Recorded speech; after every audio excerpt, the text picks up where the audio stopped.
Terangkanlah, terangkanlah jiwa yang berkabut, langkah penuh dosa.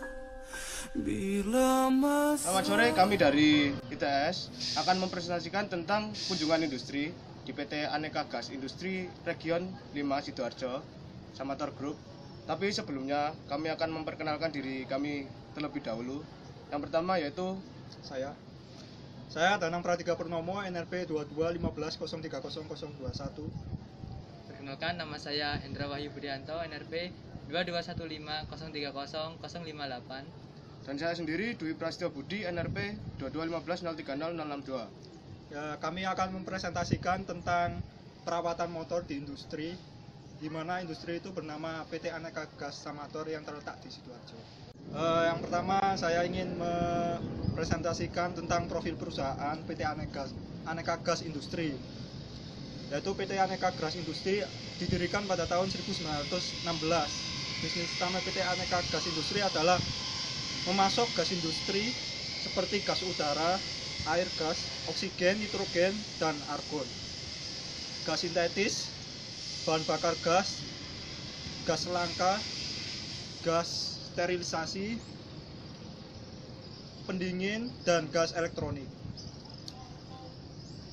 PT Gas Industri sendiri merupakan perusahaan yang dikelola oleh grup Samator. Jumlah karyawan PT Gas Industri 5 berjumlah 119 karyawan.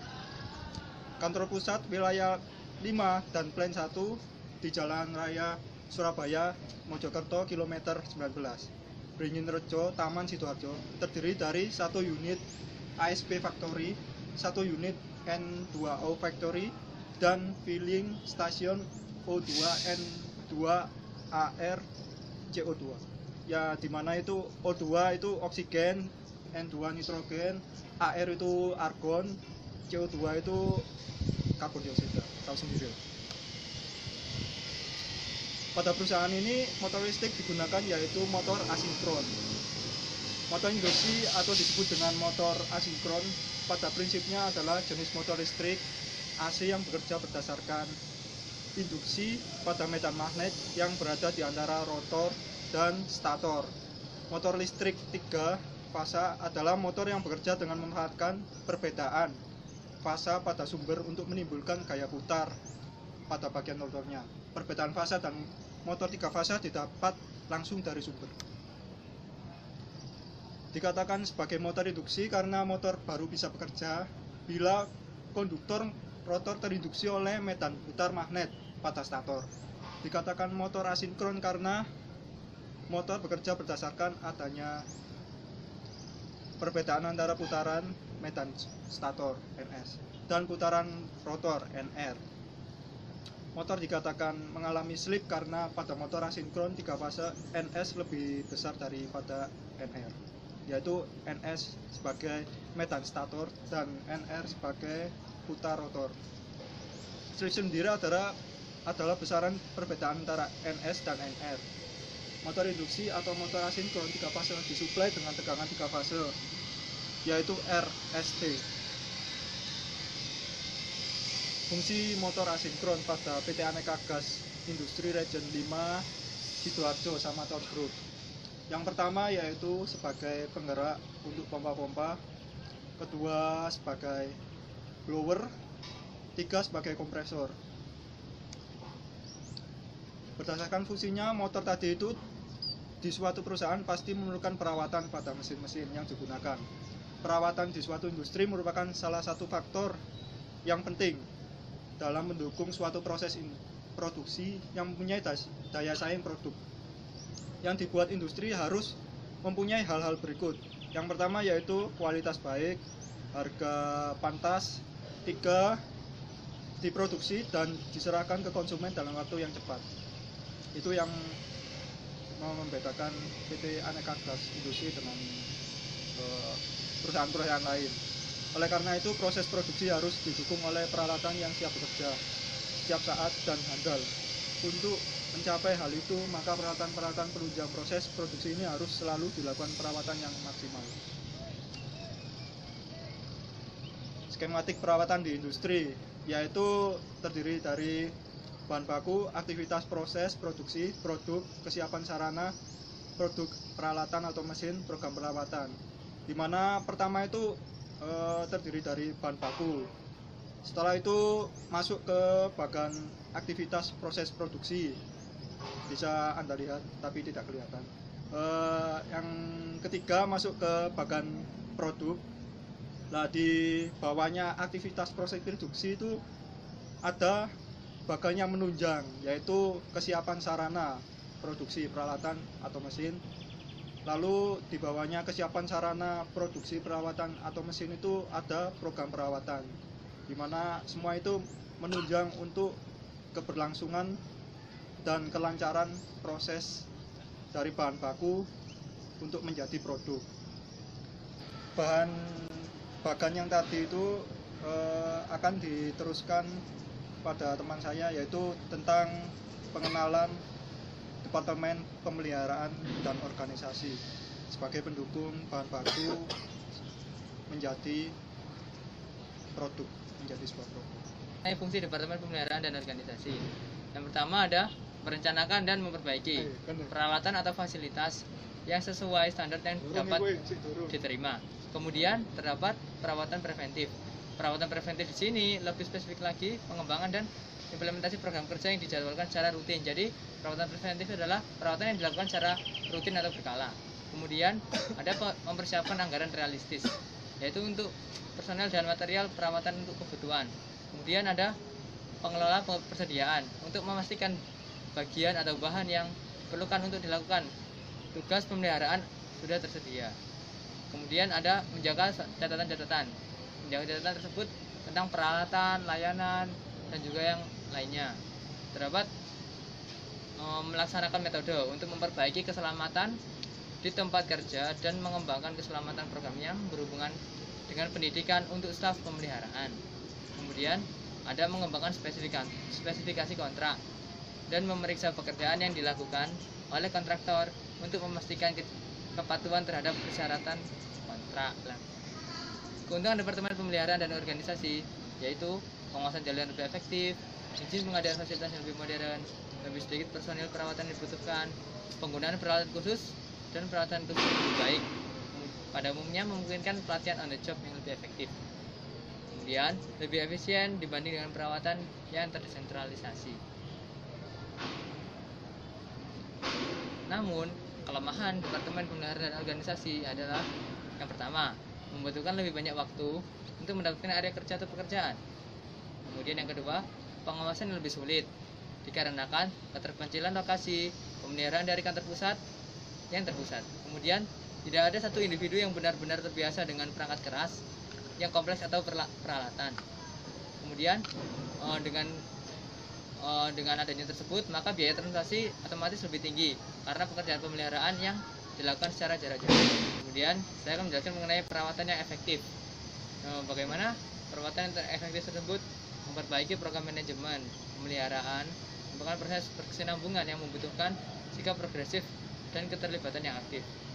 Pendekatan 9 langkah untuk mengelola program perawatan secara efektif dapat diperhatikan, yaitu identifikasi kekurangan yang ada. Jadi kita mengidentifikasi apa yang kurang yang kita butuhkan. Kemudian menetapkan dari tujuan kita melakukan perawatan itu untuk apa.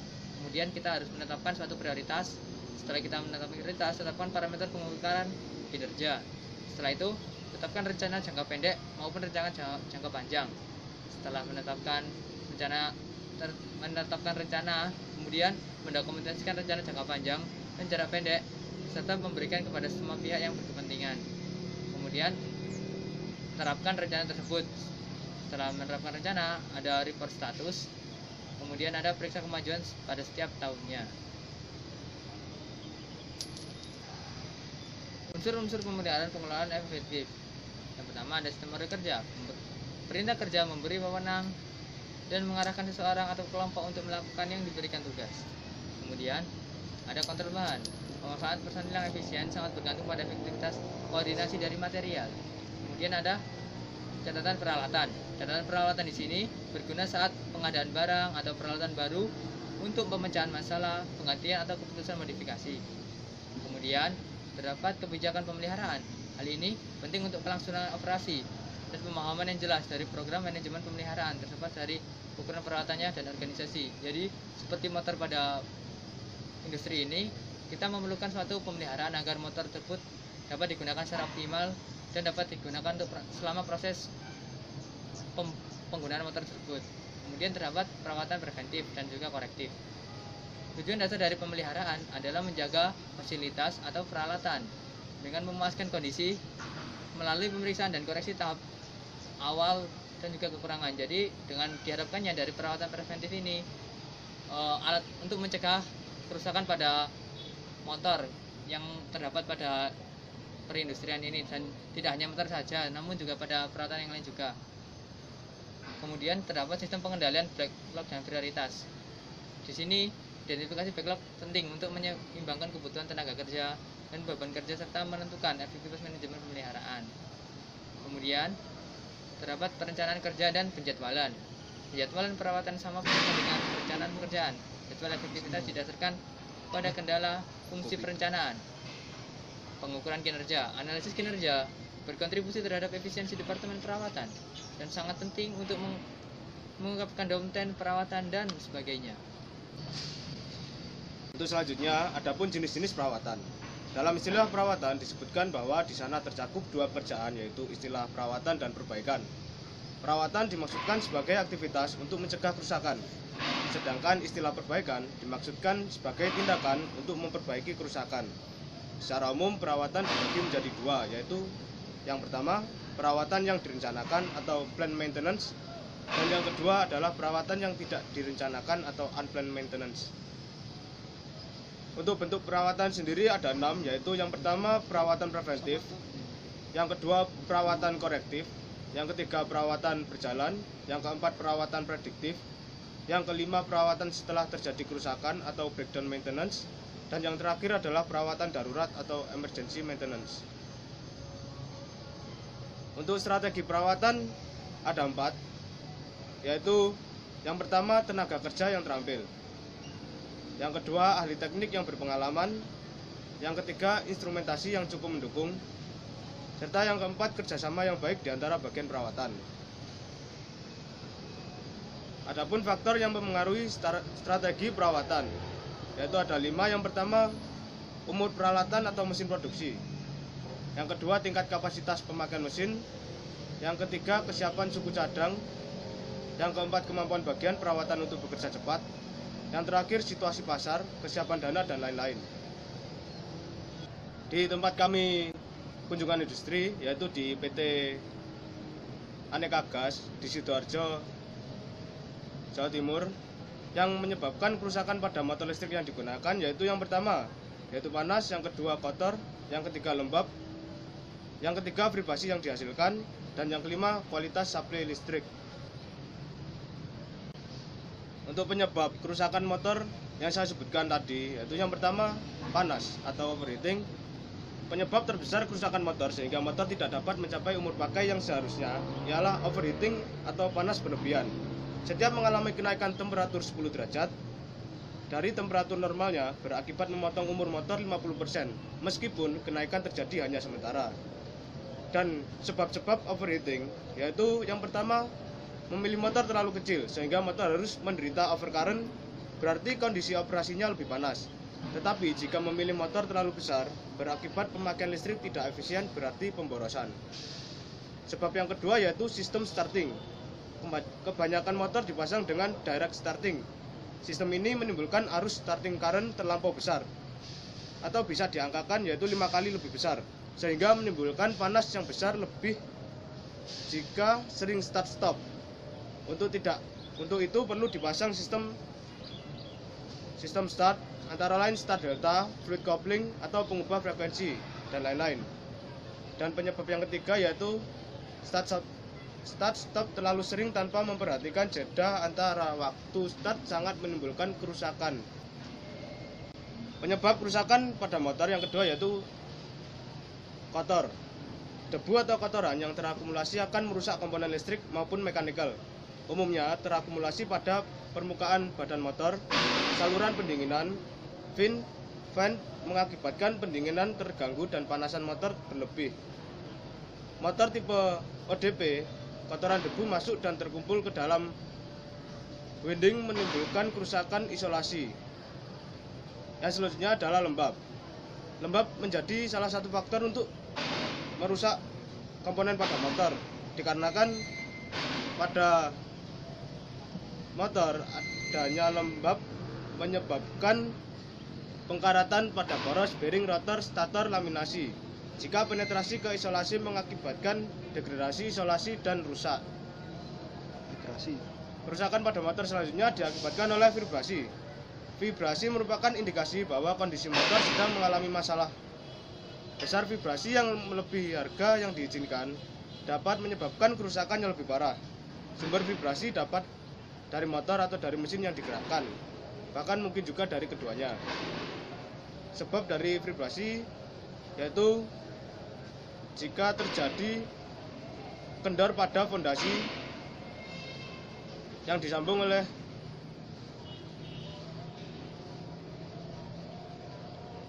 sebab vibrasi dari kondisi sebab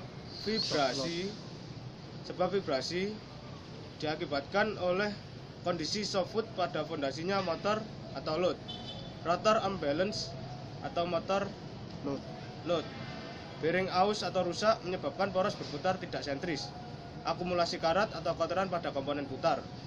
Sewaktu memasang rotor atau bearing motor sehabis overhaul atau rewinding tidak alignment. Yang terakhir, penyebab kerusakan motor yaitu kualitas listrik. Kualitas listrik sangat menentukan umur motor listrik. Hal-hal yang harus dihindari antara lain yang pertama, voltase sering naik turun melebihi harga toleransi. Yang kedua adalah voltage spike akibat power switching atau serangan halilintar. Yang ketiga adalah voltage tiga fasa tidak balance melebihi harga toleransi sering terjadi sebagai sebab kerusakan winding. Untuk beberapa sebab lain, adapun beberapa sebab lain yaitu pemilihan pelumas harus sesuai spesifikasi, penggantian atau penambahan dilakukan dan terjadwal dengan baik. Yang kedua, pemilihan dan pemeliharaan kopling sama pentingnya dengan komponen lain. Yang ketiga, setting bearing dan komponen lain harus sesuai dengan standar. Setelah kita mengetahui beberapa sebab kerusakan, kita dapat merencanakan program pemeliharaan dan langkah pelaksanaan yang sesuai. Tanda-tanda kerusakan pada motor. Salah satu tanda-tanda kerusakan motor yang terjadi pada PT Aneka Gas Industri Region 5 Sidoarjo Samator Group adalah kurang maksimalnya putaran motor tersebut yang mengindikasi bahwa motor tersebut dalam keadaan tidak baik. Sekian yang dapat saya sampaikan dan teman-teman saya sampaikan. Kami selaku